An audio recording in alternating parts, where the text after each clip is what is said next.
नागपूर लोकसभेमध्ये तिसऱ्यांदा मला नागपूरच्या जनतेने निवडून दिलं, याबद्दल मतदारांचा मी मनापासून आभार मानतो आणि त्यांना खूप धन्यवाद देतो।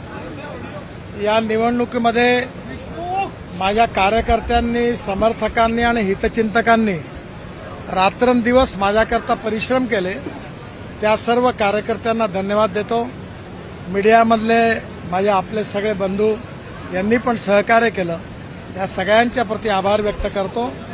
नागपूर, विदर्भ आणि महाराष्ट्र याचा विकास होण्याकरता मी पूर्णपणे प्रयत्न करीन। नागपूरमध्ये आणि विदर्भामध्ये विशेषतः तरुण मुलांना रोजगार मिळण्याकरता मी प्राधान्य देईन आणि नागपूर शहराला सुंदर, स्वच्छ, प्रदूषणमुक्त आणि देशातलं सगळ्यात सुंदर शहर बनवण्याचा प्रयत्न करेन।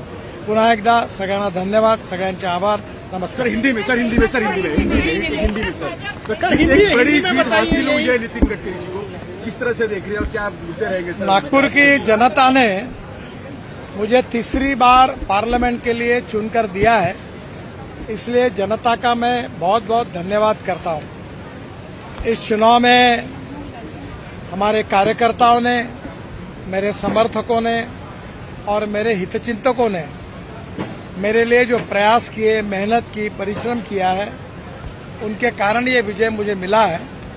उसके कारण मैं उन सबको बहुत बहुत धन्यवाद देता हूं।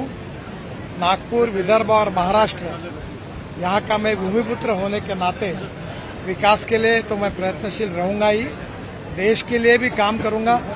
और सबसे महत्वपूर्ण बात है कि विदर्भ के इस पिछड़े हुए क्षेत्र में यहाँ के युवाओं को ज्यादा से ज्यादा रोजगार कैसे मिलेंगे, इसके लिए मैं कोशिश करूंगा। फिर से एक बार सबको बहुत बहुत धन्यवाद, आभार, नमस्कार।